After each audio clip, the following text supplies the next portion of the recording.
بسم آب وولد ومنفس قدوس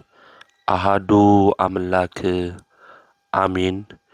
يتبارك እግዚአብሔር أملاك أبوينا لذا بصحنا اسكزاتي ساعات قدمو خلو لعلو خلو نبزا ساعات زي آزب صحنا ناي بوتاتنا ناي قدوسان أملاخ ناتناون أملاخ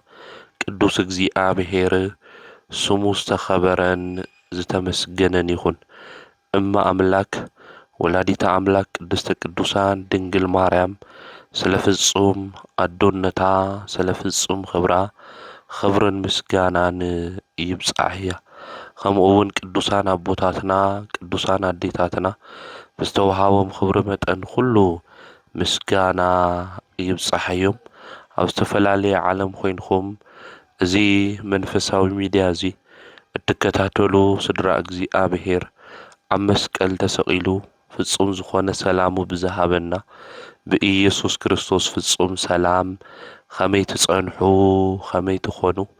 ሰላም እግዚአብሔር ምስ ኩላትኩም ይኹን። እንኳዕ ንብስራታዊ መልአክ ሊቀ መላእክት ቅዱስ ገብርኤል ዓመታዊ ክብረ በዓል ብሰላም አብጽሐኩም አብጽሕና። በኦርቶዶክስ ተዋህዶ ቤተ ክርስቲያን ታኅሳስ 19 ብድሙቕ በዓሉ ናይ መልአኩ ቅዱስ ገብርኤል ናኽብር ኢና። ቤተ ክርስቲያን እውን ስለዚ ሊቀ መላእክት እዚ ቅዱስ ገብርኤል ዝገበሮ ተአምር ትነግረና እያ ተምህረና እያ። ከም እግዚአብሔር ሰናይ ፍቃድ ንሎማዓንቲ እንመሃሮ ናይ ትምህርትና ርእሲ ዝኸውን ብጣዖታቶም ዝምክሑ ይሕፈሩ። እዚ ቃል እዚ እንረኽቦ ኣብ መዝሙረ ዳዊት መዝሙር 97 ቁጽሪ 7 እዩ። በዚ ቃል እዚ ተላዒልና እግዚአብሔር አምላክ ንኹልና ንካምህረና ቅዱስ ፍቃድ ይኹነልና። ብጣዖታቶም ዝምክሑ ይሕፈሩ። ናይዚ ቃል እዚ ጸሓፊ ብዙሕ ግዜ ወዲቑ ዝተለዓለ ብህይወቱ ዘመን ብዙሕ ፈተና መከራ ዘሕለፈ ንእግዚአብሔር ድማ ዝተኣመነ እግዚአብሔር ሰብ ኣብ ዝሰኣነሉ ግዜ ሰብ ኮይኑ ዝተረኸበ ክቡር ጻዲቅ ንጉስ ልበ አምላክ ዳዊት እዩ። ልበ አምላክ ዳዊት ኣብ መዝሙር 97 ቁጽሪ 7 ክነግረና እንተሎ እቶም ብጣዖታቶም ዝምክሑ ይሕፈሩ እዩ ዝብል። በተለይ ታኅሳስ 19 ክናኽብር እንተለና ናይ እግዚአብሔር ቸርነት ዝተገለጸሉ ናይ መልአኩ ናይ ቅዱስ ገብርኤል ተራዳኢነት ኣማላድነት ንዓለም ኩሉ ዝተገሃደሉ ናይ ሰለስቱ ደቂቅ እምነት ድማ ዝተረኣየሉ እዩ። በተለይ ትንቢተ ዳንኤል ምዕራፍ 1 ጀሚርና ክናንብብ እንተለና ዝነግረና ታሪክ ስለ ባዕሉ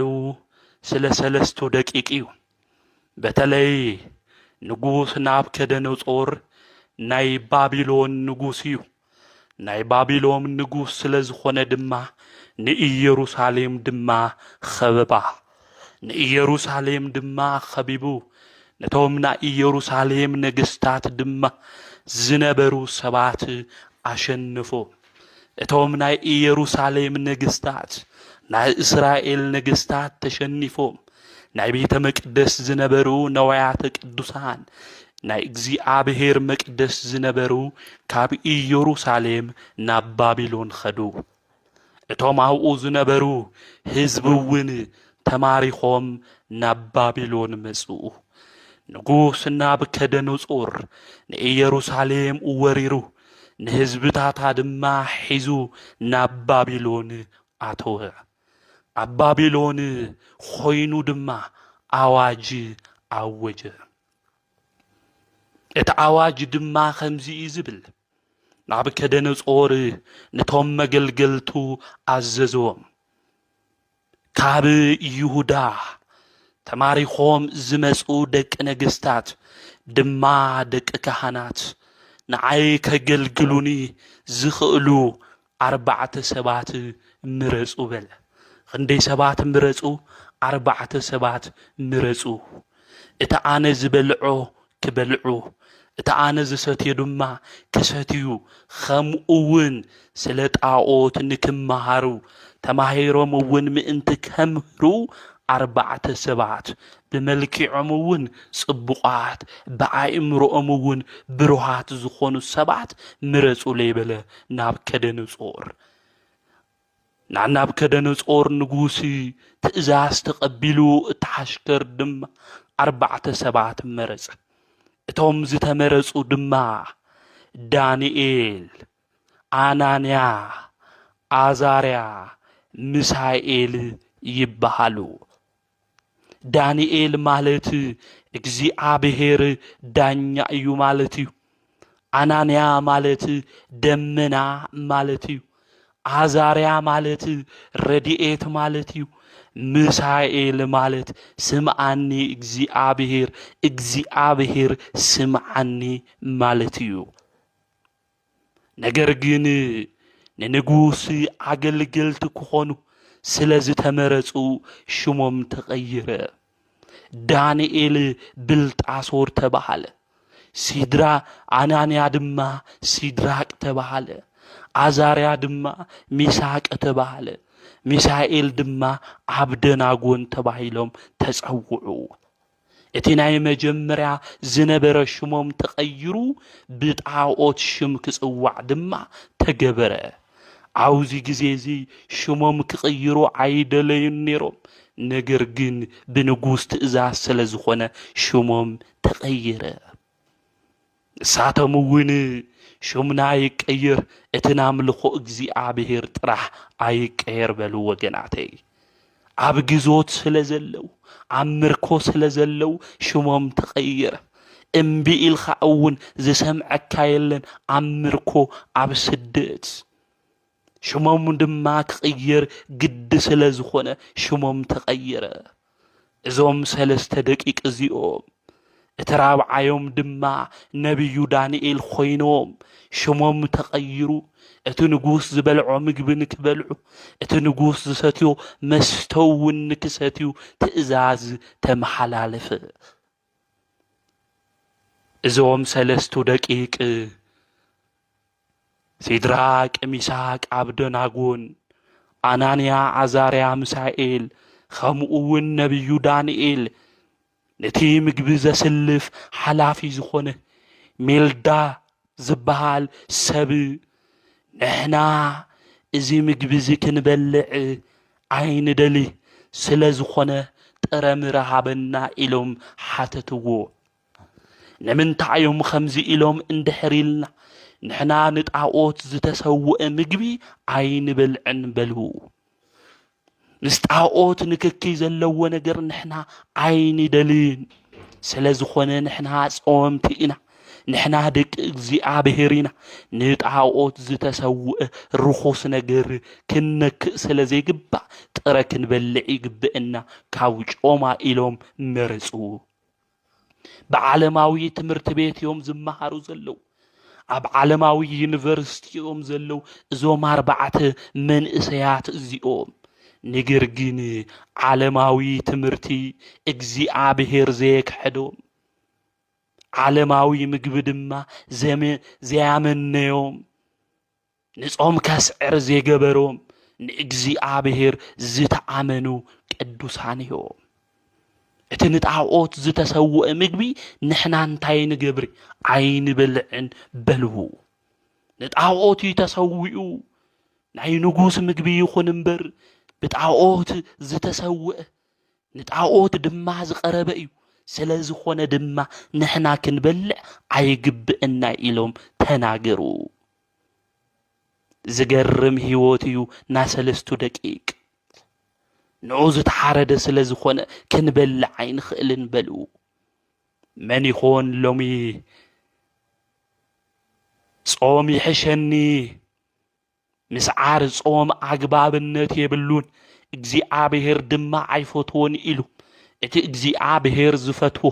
እቲ እግዚአብሔር ዝኣዘዞ ጾም ዝጾም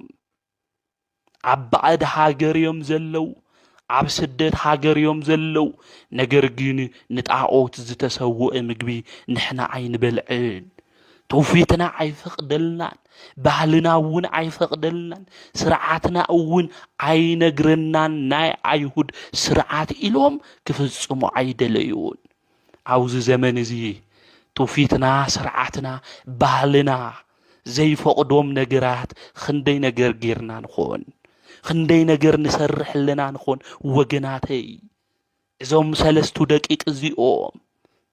ነቢዩ ዳንኤል መበራብ ኣይኮይኖም እዞም መንእሰያት እዚኦም መንእሰይ ዕድሞኦም ምንም ተለያሸንፉ ነገር ግን ስርዓቶም ዝሓለው ትውፊቶም ድማ ባህሎም ድማ አጥቢቆም ዝሓዙ እዮም ኣብዚ ዘመን እዚ ባህሉ ዘኽብር ትውልድ መን እዩ ትውፊቱ ዘኽብር ትውልድ መን እዩ ስርዓቱ ናይ ኣቦታቱ ዘኽብር ትውልድ መን እዩ ወገናተይ ኣብዚ ዘመን እዚ መን እዩ ዘኽብር ዘሎ ዝተቀደደ ክዳን ገይረን ደቂ ኣንስትዮ ዕርቃነን ዝኸዳሉ ዘመን እዩ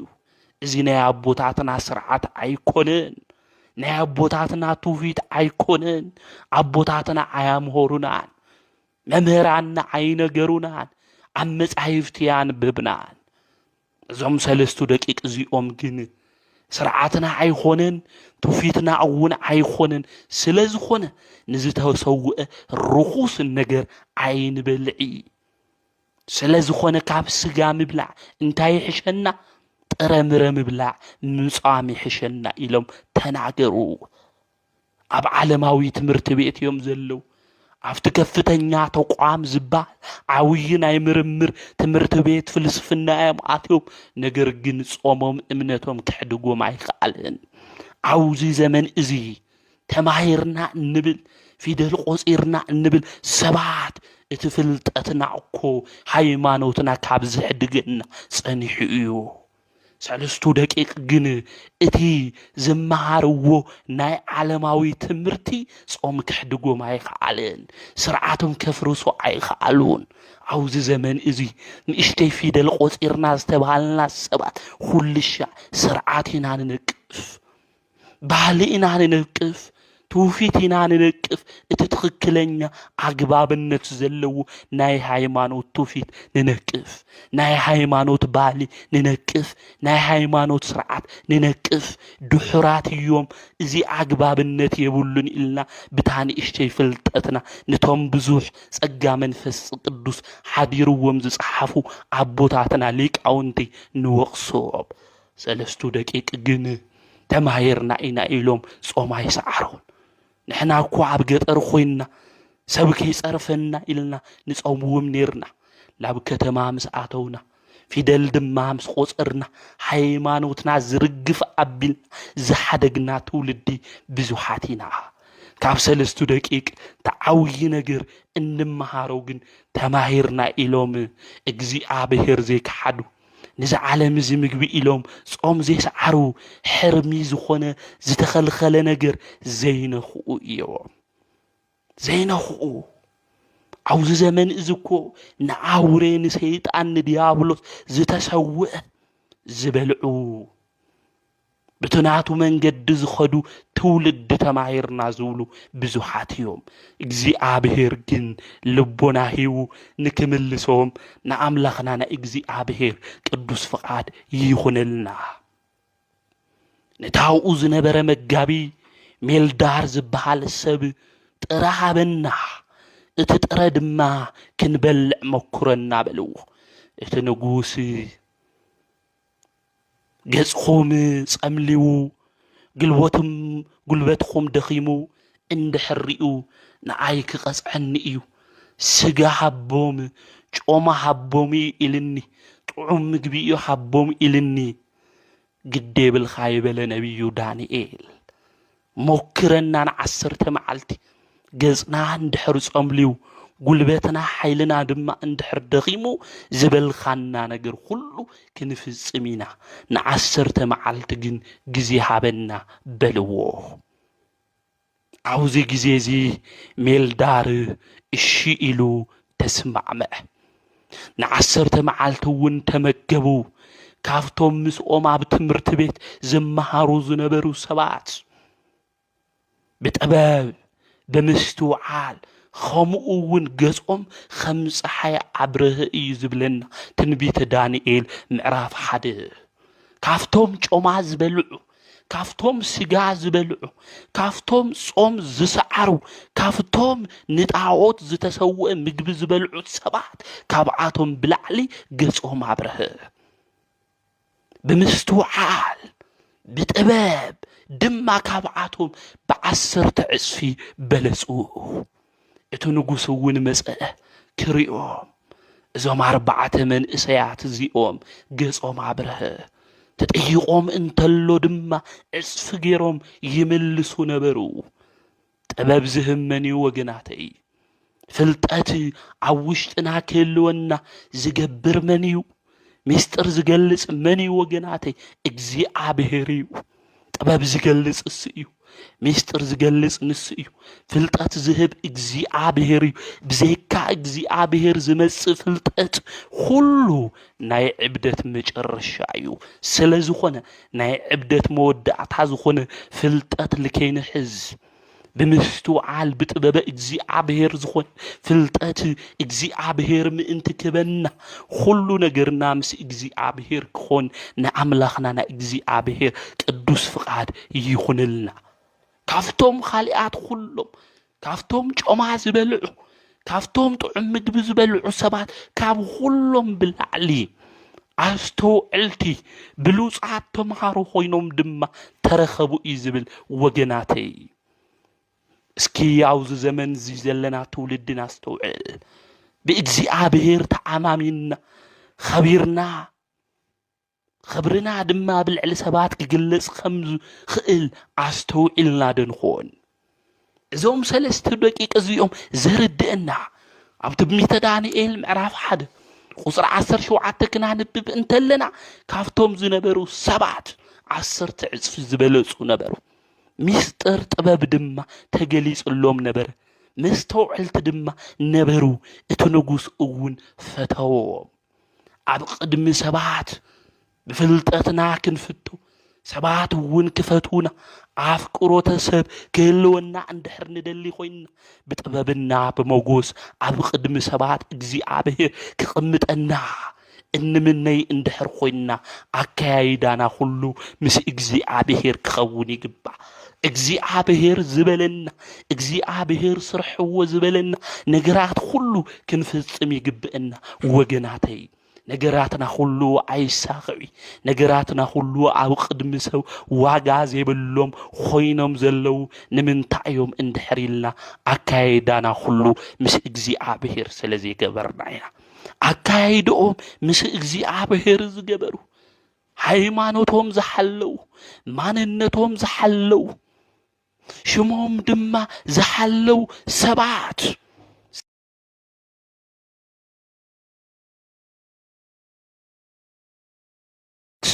خمود بتنجوس موجوس رخبو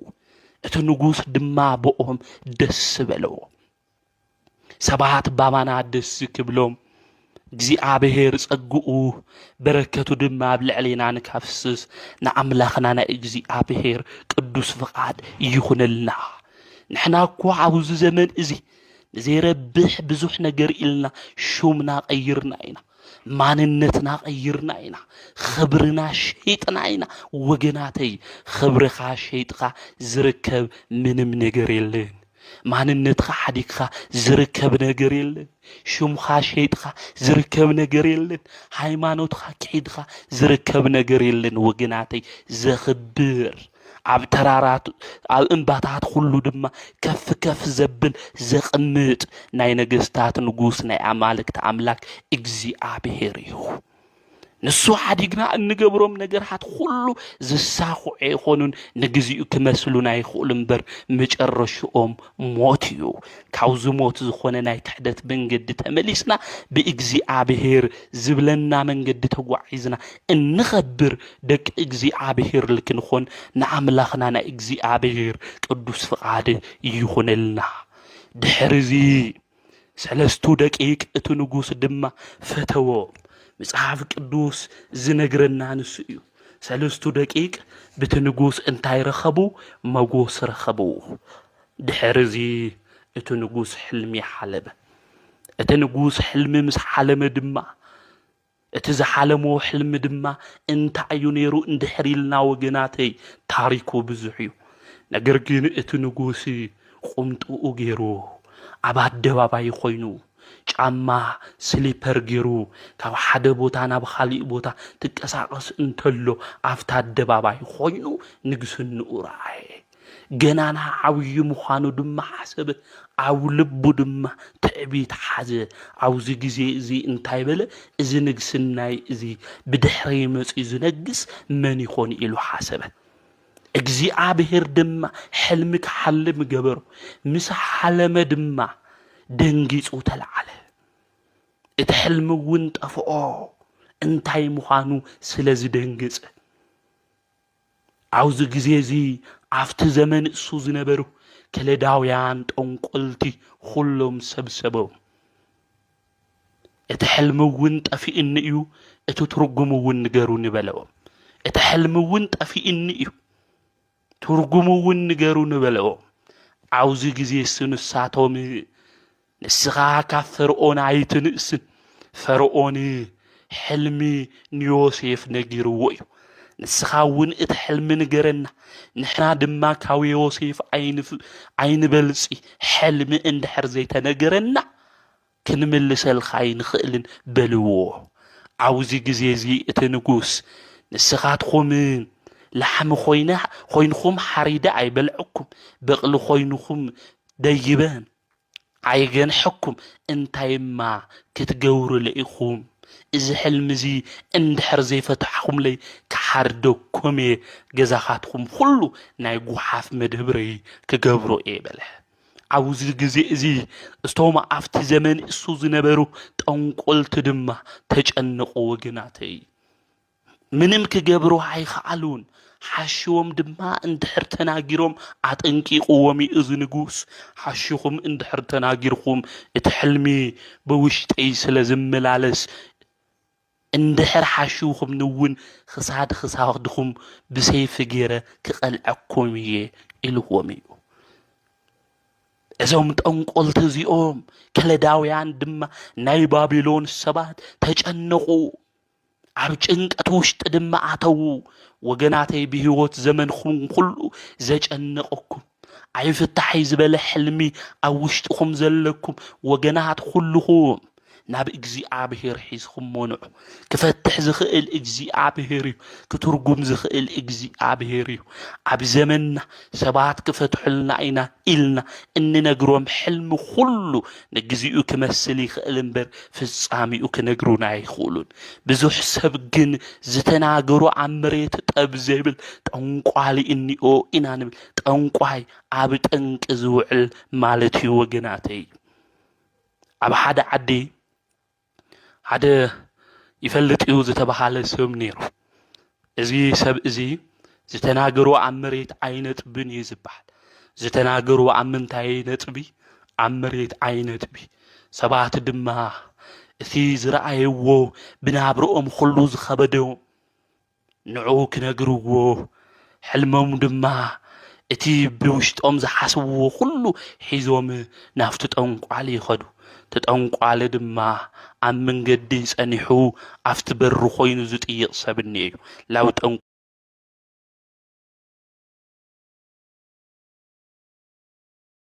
ገርትን ነግሮ እንተለና ተመሊሱሉ ተጠንቋሊ እዩ ዝነግሮ። መብዛሕትኦም ጠንቆልቲ ዝገብሩ እዚ ይስርሖም ወገናተይ። እና እዚ ፈላጢ ከምዚ እናገበረ ንዘመናት ኩሉ ንሰባት ይሽውድ ነበር።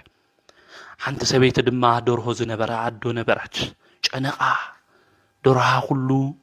ليتي النامس مجو الناوسدلا بتعامي تجنقت بتعامي انت عايز قبر إلى دبا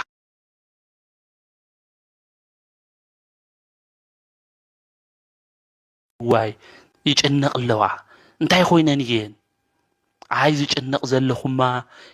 دور هوي كان معالت لا معالتي إنا قنس خيدو موزت هاي تشجرني أو فلات أكوني أيو دافت فلات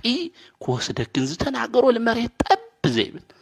كل زناقرو حق زخون فلات إني أو شمولكو بدم بغيرنا كو إنا نصبق فلات كو إنا نول زفلت إجزي عبهر يوجناتي إنا نافت فلات اتا زجنقا زحزن عدو خدت نجرتو حتتتو صعدا درهوني اتكدو بلا زي طنقال اولتني حدا شعلكو طنقالي يساخعلي سيطان مصيح شخص دللو مالتي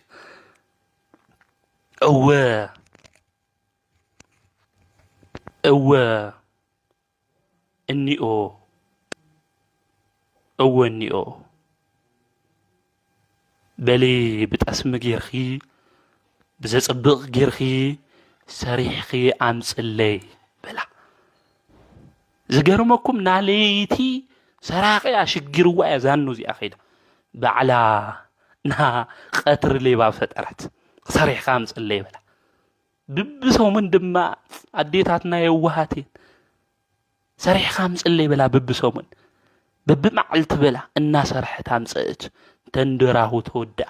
عم مጨረሻ ዝፍላጥ ዝተባሃለ ሰብ خزخ اتليبا طفيو دبلا انتاي كغبر كمص انت اندراهو اندحر تودينما وغداتي እና ናይ ጠንቋሊ ስራሕ እዚ እዩ ናክናስተውዕሎ ዝግበአና ዓውይ ጉዳይ እቲ ንጉስ ናብ ከደነጾር ጨኒቅዎ እቲ ሕልምውን ስለዝረስዖ እቲ ሕልምውን እቲ ትርጉምውን ንገሩ ንበለው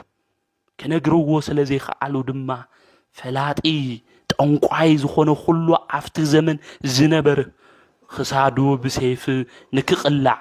تئزاز أورد كله نافت مقتل زبال بوتا إنا تقوتته يخيد نبره عاوز جزيزي دانيال انت عيخم تقبر ذلهم إلو أتنبي حاتد نعاها منك حدقك خوينو نقول لهم طبيبان زتوهالو عاوز عدي نقوسيك أتل إلو إيو سلزو خونه نقولهم نكحردو نوسدو من لنا بلو حدو قوي تحردوهم اتنقوس زحلم وحلم نقرون بله نبي دانيال اتحلم تنقرو نعفت نقوس عاتيوون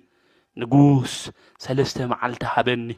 اتحلم خاون اجزي عابهر كفتحو يبلو سمعوا وظيفة شوم سلا اجزي عابهر نبي دانيال لنقوس نابكد نصور نقرو بلش يبلو نبي دانيال مستوم سلسته دقيق خوينو سباعي حز نسلسته معلتي سباعي حز سلسته معلتي سباعي حزو دما يصلي نبره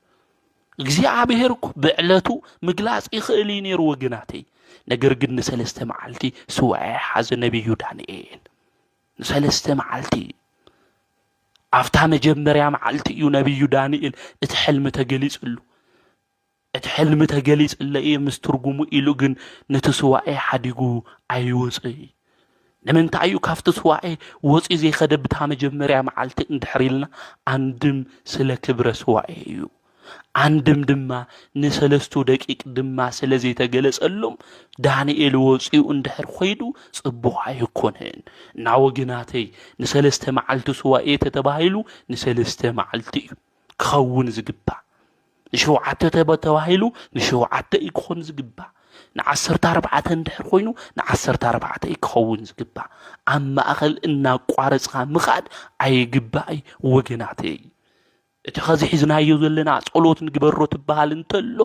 زخونه ነገር ትመጽተሎ ዝሕጉስ እቲ ጸሎት ክና ቋርስ አይግበእና ንትኽብረ ስዋኤ ኢልና እቲ ስዋኤና እስካም መፈጽምቱ ክንገብሮ ይግበእና ና ነብዩ ዳንኤል ጸለየ ናብ እግዚአብሔር ድማ አመልከተ እግዚአብሔር እውን ንሰለስቱ ደቂቅና ንዳንኤል እቲ ዝተሰወረ ምስጢር ድማ ገለጸሎ በህይወት ዘመንና ሁሉ ዝተሰወረ አይፍታሒ ዝበለና ሕንቅል ሊተይ እግዚአብሔር ዝነበርያ ነበር ዝኾነ ታሪክ ሁሉ ኣብ ህይወትና ዘሎ ንክፈትሐልና ናይ አምላኽና ናይ እግዚአብሔር ቅዱስ ፍቃድ ይኹንልና ነቢዩ ዳንኤል እቲ ምስጢርና ጥበብ ንሰለስቱ ደቂቅ እውን ተገለጸሎም ነቲ ነቢዩ ኸይዱ እውን ነገሮ ፈተሐሉ ድማ እቲ ሕልሚ እንታይ ስለ ዝኾነ ድማ ነገሩ ወገናተይ እቲ ሕልሚ ስለ ምስጢረ ስጋዌ ነይሩ ስለ ምስጢረ ስጋዌ ኣብቲ ዘመን ቡሉይ ኮይኖም ዝሓለሞ ንጉስ ናቡከደነፆር ካብኡ ብላዕሊ ንጉስ መን ምዃኑ እግዚአብሔር ከረድኦ ስለ ዝደለየ ብሕልሚ ያርድእዎ እና ስለ ምስጢረ ስጋዌ ስለ ኢየሱስ ክርስቶስ እዩ እቲ ሕልሚ ሓሊሙ እሱ ብትዕቢቱ ብድሕሪ ዝነግስ መን እዩ ዝኸውን ኢሉ እዩ ተናጊሩ ልዕሊኡ ናይ ነገስታት ንጉስ ዝኾነ እግዚአብሔር ምዃኑ ብሕልሙ እግዚአብሔር አርአዮ ድሕሪ ዚ ሕልሙኡ ምስ ፈትሐሉ እቶም ክቅተሉ ተባሂሎም ዝነበሩ ሰባት እውን እንተይሞቱ ቀረዩ ድሕሪ እዚ ንጉስ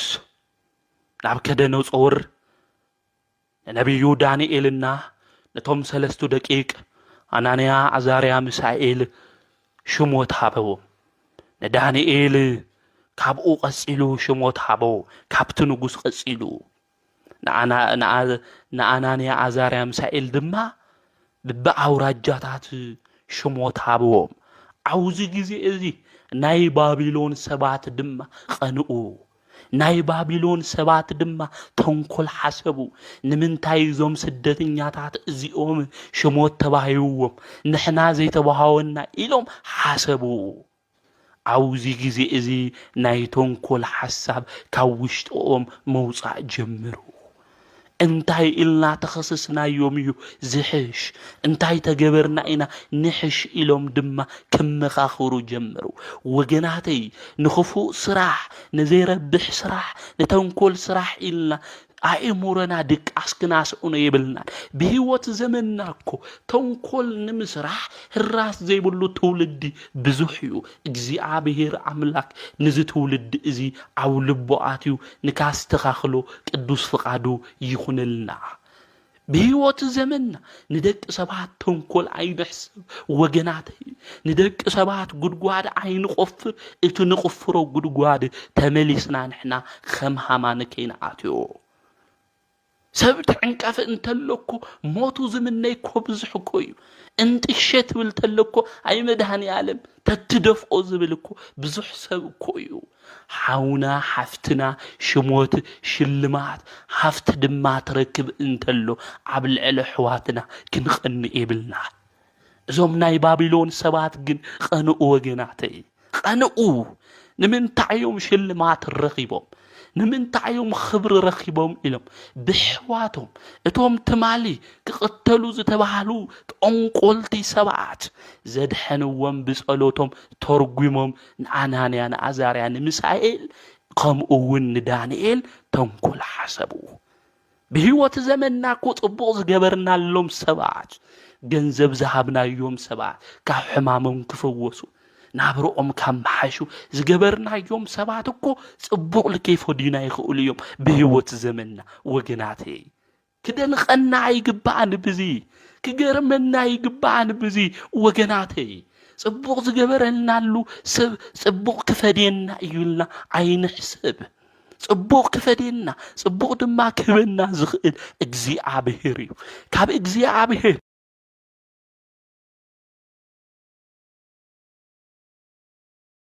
قزي تنقل تحسبو زلو سباتكو تمالي نمقتلي بوتا بوتادرات تتحيزم زخدوكو جن دانيال بسألوت غيرو حلم دما فتحو زدحنهم سباتكو يوم جن عبلعلي سلستو دقيق عبلعلي نبيو دانيال دم عمسو عبلعلينا زعمسو زمداتنا وجناتنا زبلنايو ناي قرب حسب زبلنايو كله يخلي بهوت زمننا وجناتي اللي ما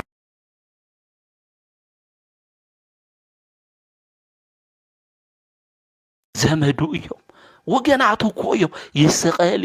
إلهم أمسكل كسكل زجبر هو إن وجناتي أب عالم كنبر انتلنا وجنا زمدنا قربيتنا زبلنا يخلو كوتاس بونا جرز جبرنا لهم سبات خلهم خفونا جر كحسبولنا انتلو وجناتي خالينا جر حما كن حسب أيجب الناي اندياوم እግዚአብሔር ተመስገን ዋጋይ ካብ እግዚአብሔር እዩ ከንብል ይክብእና እና ዞም ሰለስቱ ደቂቅ እዚኦም በተለይ ናይ ባቢሎን ሰባት ሸሞት ስለዝረኸቡ ዳንኤል ከምኡውን ዞም ሰለስተ መንእሰያት ሸሞት ስለዝረኸቡ ቀንኡ ሃፍተት ንረክብ እንተለና ዝቐንኡ ኮንዩ መኪና ንኣብነት መኪና ንሕና ጥዑይ መኪና ትንገዝእ እንተለና طوعي مكينة تنجز انت لنا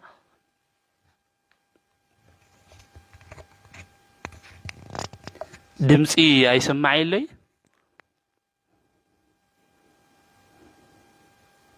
دمسي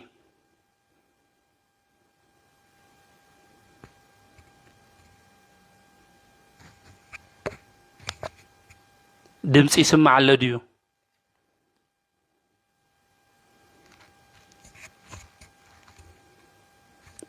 اسكن غيرن دمص يسمع له دي يسمع له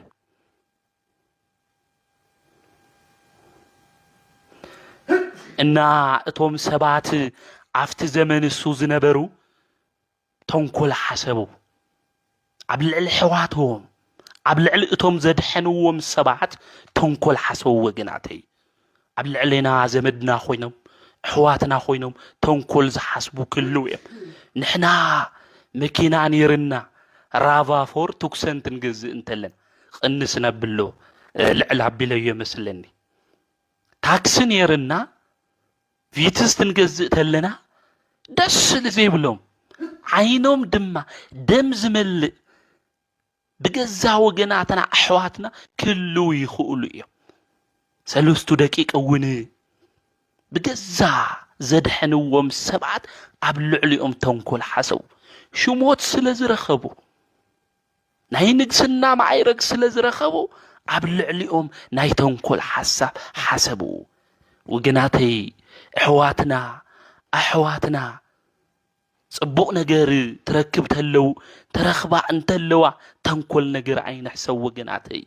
بسبب حقوس بسبب دستاسكي دسي بلنا نلما مدو وجناتي حد حاونا صبوق تركب تلو حنت حفتنا صبوق نجار تركب تلا اسكي دس مبال يلمدنا نحنا نعزم سلستو دقيق زيهم تنكل تحسبلو تنقوسو وين زوم كلداويان ناي بابلون سبات دم خمزي إلهم تناقرو فتاوي خاص ألاقي خام انت كتفلت عبدورا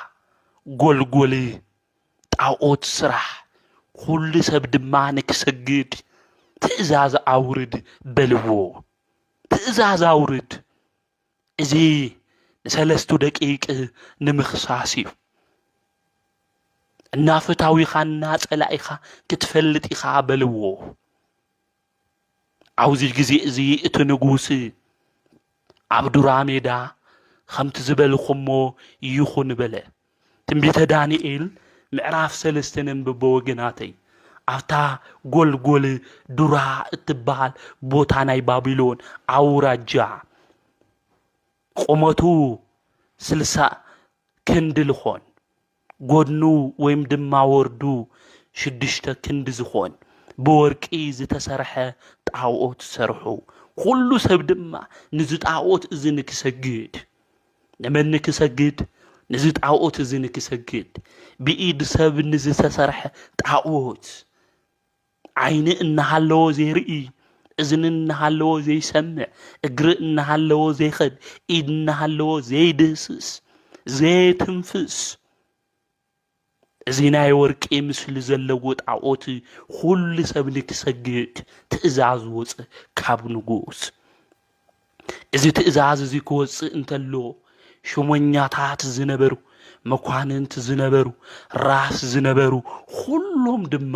ነዚ ጣዖት እዚ ኩሉ ሰብ ይሰግድ ነበረ ኮይኑ ግና እዞም 4 መንእሰያት እዚኦም ግን ብኢየሩሳሌም ዝተምስራቅ ናብ ዝኾነት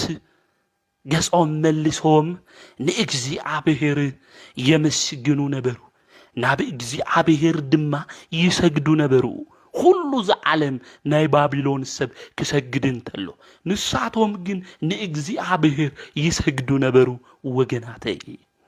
ሁሉ ሰብ ንዝጣዖት እዚ ይሰግድ ነይሩ ሁሉ ንዝጣዖት እዚ 30 ሜትሮ በወርቂ ዝተሰርሐ ቁመቱ ወርዱ ድማ ጎኑ 3 ሜትር ዝኾነ ጣዖት ንዕዮም ዝሰግዱ ነይሮም እዞም 3 ህፃናት እዚኦም ግን ንእግዚአብሔር ይሰግዱ ነበሩ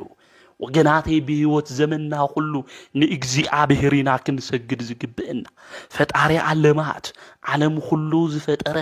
ንዓይ ንዓኻትኩም ካብ ዘይምንባር ናብ ምንባር ዘምጽእና ናይ አማልክት አምላክ ናይ ነገስታት ንጉስ አምላኽና እግዚአብሔር ንዑይና ክንሰግደሉ ዝግብእና ናይ አምልኾት ስግደት ዝግብኦ ንዑዩ ናይ ጸጋ ስግደት ድማ ናዴና ቅድስተ ቅዱሳን ንድንግል ማርያም ንቅዱሳን አቦታትናና አዴታትና ይዝግባእ ንጣዖት ክንሰግድ አይግብእና በዚ ዘመን እዚ ንጣዖት ዘይሰገደ መን ይኸውን ንገንዘብ ጣዖት ዘይሰገደ ንኃጢአት ጣዖት ዘይሰገደ ንኽፍአት ጣዖት ዘይሰገደ ኮታስ ንብዙሕ ጣዖታት ወገናተይ ጉልበትና አንብርኪኽናዮ ካውዚ ዘንበርክኽናዮ ብዙሕ ጣዖት ግን ክንምለስ ይግብእና ካውዚ ጣዖት እዚ እንታይ ክንኾን ይግብእና ክንምለስ ይግብእና ዓለም ሁሉ ነጣዖት ይሰግድ ነበረ ንዚ ምስሊ እዚ ይሰግድ ነበረ ንዚ ምስሊ እዚ የመስግን ነበረ ነገር ግን ዞም 3 መንእሰይ እዚኦም ግን ንመን የመስግኑ ነበሩ ንእግዚአብሔር የመስግኑ ነበሩ ሽሞት ተባሂዎም እዩ እዚ ሽሞቶም ከምዝ ምንጠሉ ይፈልጡ እዮም ዘይሰገደ ሰውውን ናብ ሓዊ እቶን ከምዝ አቱ ይፈልጡ እዮም ነገር ግን ብነብሶም ተወራረዱ ተሞትና ንሙት ክብርና እግዚአብሔር ጥበብና እግዚአብሔር ሞገስና እግዚአብሔር ሽሞትና እግዚአብሔር ገንዘብና ሁሉ ነገርና እግዚአብሔር እናምልኾ እንሰግደሉ ንእግዚአብሔር ይበሉ ክብር ምስጋና ንእግዚአብሔር አምላኽና ይኹን እንሰግደሉ ንአምላኽና ንእግዚአብሔር ንጣዖት ድማ አይንሰግድን ኢሎም ዓለም ሁሉ ትሰግድ እንተሎ ንሳቶም ግን ንተሐቀኛ ንጉስ ዝኾነ አቦ አምላኽ እግዚአብሔር አብ እግዚአብሔር ወልድ እግዚአብሔር መንፈስ ቅዱስ ንዝፈጠረና ንስላሴ ይሰግዱ ነበሩ ንሕና ብህይወት ዘመንና ንመኒና ንሰግድ ወገናተይ ንመኒና ንምልኽ ዘለና ንመኒና ንሰግድ ዘለና ንእግዚአብሔር ወይስ ንጣዖት አብ ጸልማት ወይስ አብ ብርሃን አበይና ዘለና ንጣዖት ዲና ንሰግድ ዘለና ንጣዖት ዲና ንሰግድ ዘለና ወገናተይ ካብ ጣዖት ምምላኽ መንገዲ እግዚአብሔር መሊሱ ናብ ታቦት እግዚአብሔር ልክንሰግድ ንኹልና እግዚአብሔር መስተውዕል ልቦና ይሃበና እዞም 3 ህፃናት እዚኦም መንእሰያት ኮይኖም ሽሞት ሽልማት ልቦኖኦም ተለየህንጠዎም ተለየመነዮም ንእግዚአብሔር አምላክ ይሰግዱ ነበሩ ከለዳውያን ድማ ኸሰስዎም ንጉስ ሆይ ንስኻ ዝቆምካዮ ጣዖት ኣብ ዱራ ሜዳ አይሰግዱን ዘለው ንሳቶም ዝሰግዱ ናብ ምብራቅ ኮይኖም እዮም ናብ ኢየሩሳሌም አና ኣብ ዝገዝኦ ግዝአትማ ከምዚ ዝገብሩ አይህልውን ኢሉ እቲ ንጉስ ተናገረ እቶም ከለዳውያን እቶም ጠንቆልቲ እቶም ሓሸውቲ እቶም አሸርገድቲ ዝኾኑ ሰባት ግን ኸሰስዎም ተጸዊዖም መጹ 3 ደቂቅ ንመን ይኹም ትሰግዱ ዘለኹም ብሓቂ ንዝጣዖት እዚ ንዚ ምስሊ እዚ ንዚ አምላክ እዚ አይ ትሰግዱ እንዲኹም በለዎም بتحتنا قال خوينهم نغوس عامت ينغسو نحنا انسجدلو اناملخو ناي نبسنا ابو املاخ زخون بهيوت زمننا كله زحلونا ميسترنا طبب زغلصلنا ابو املاخ እግዚአብሔር ሰማይና ምድር ዝፈጠረ ይበሉ እተ ንጉስ ድማ አውዝ ሰዓት እዚ ተቆጣዐ እንደ ሕርዘይ ሰገድኩም ለይ ናውዝ ሓው እዚ ክእትወኩም ይበለዎም ናውዝ ሓልሓልቱ ዘቃጽል ከቢድ ዝኾነ ሓዊ ክእትወኩም ይበለዎም ንሳቶም ግን ተኾነ እግዚአብሔር የድሕነና እንደ ሕርዘይ ያድሕነና ድማ እእትወና በለው ከዚ እግዚአብሔር እንደ ሕርከድሕነና ፈቃዱ ዘይኾነ ብነብስና ድማ ንድሕኒና ስለዝኾነ ንትስኻ ዝቆምካዮ ምስሊ ጣዖት ዓይን ሰግድን በል ንመን ዓይን ሰግድን ንጣዖት ዓይን ሰግድን ከመይ ዝበለናይ መንፈስ ጥንካሬ ይኾን ወግናተይ አው ንጉስ قدم خوينهم عالم خلو تسجد انتلو عالم سبي سجد اللهم إلهم تلفرحوا بإمنتهم بإجزي عبيرن زت أمامنو من إساعات خمس زبل من إسايو إجزي عبير زد اللي وجناته إجزي عبير سبي عبزس عن اللوجزي سبو عبز فلي اللوجزي سبعة خوينهم زت رقبو إزي سلست من إساعات يوم ናይ መንእሰይ ዕድመኦም ጎዮም ዘይጸገው በሊዖም ሰትዮም ዘይወድኡ መንእሰያት እዮም ዓበይቲ ዝተባሃለ ወለዶም ኩሎም ትሰግድ እንተለው ነቲ ጣዖት ካም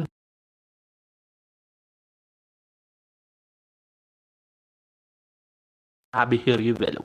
بحق نحنا نملخو انسجدلو سماينا مدر زفطره املاخ اجزي عبهيريو نحنا ون نملخو نسيو بزي دس يبلخوم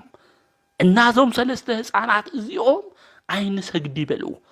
تدلخا شموت شلمات قوسد نحنا عين دندلين እግዚአብሔር ዘይብሉ ሽልማት አይን ደሊን በሉ እግዚአብሔር ዘይብሉ ንግስና አይን ደሊን በሉ ወገናቴ እግዚአብሔር ዘይብሉ ሀፍትነት እግዚአብሔር ዘይኸብረሉ ሀፍትነት እግዚአብሔር ዘይብሉ ኮታስ ሁሉ ነገር አይጥዕምን እግዚአብሔር ዘለዎ ነገር ሁሉ አውሽጥና አብህይወትና እግዚአብሔር ንከዕድለና ናይ አምላኽና ናይ እግዚአብሔር ቅዱስ ፍቃድ ይኹነልና እዞም ሰለስተ ህፃናት እዚኦም በእግዚአብሔር ተአመኑ بمن تأمنوا بإግዚአብሔር تأمنوا بهيوت زمننا كل وجناتي بإግዚአብሔር مؤمن عبينايو بإግዚአብሔር زمن لبي زستوعل أمرو إግዚአብሔር أملاك نخلنا عدلنا زستوعل تولد تسعينيو عوز زمن إزي كاب إግዚአብሔር مملاخ نتعوت مملاخ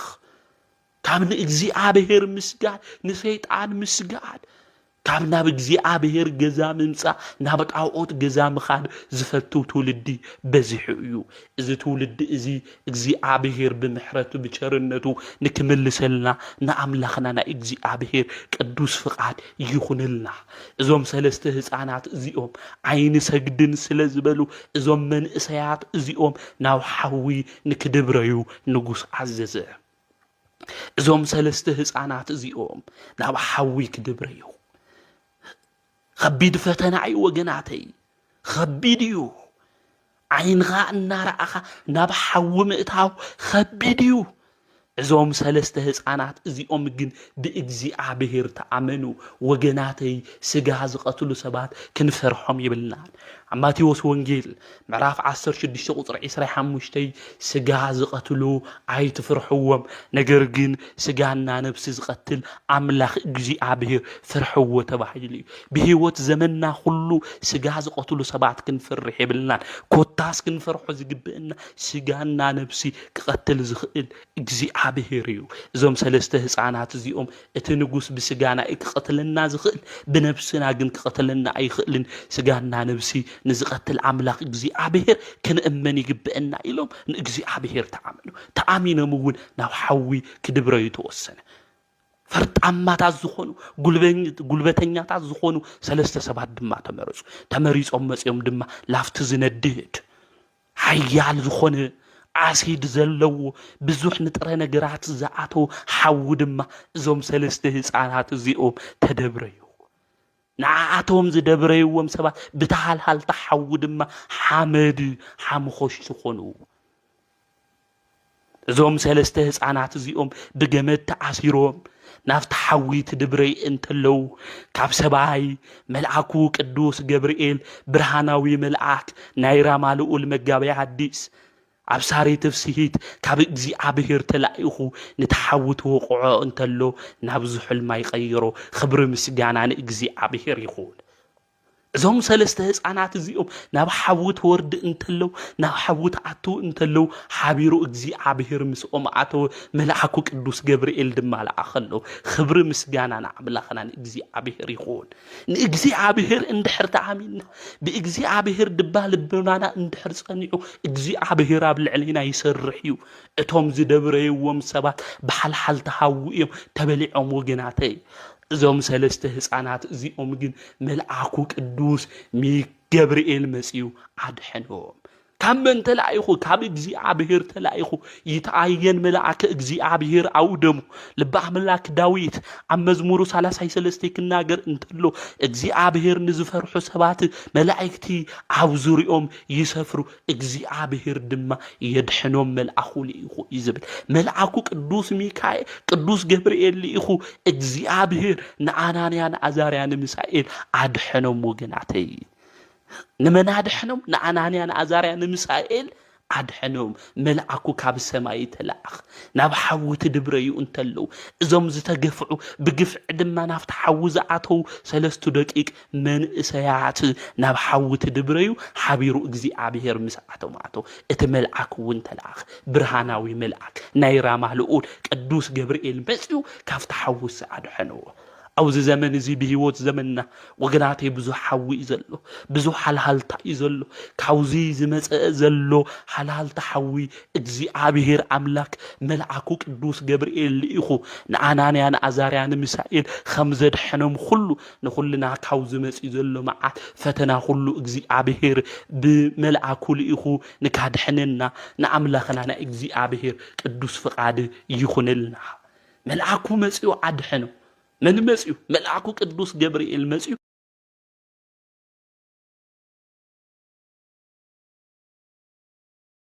نجرجن أناني عزاريا مسائل يتبارك أملاك عبوين نعبوتاتنا أملاك اجزي عبير يخبري مسجد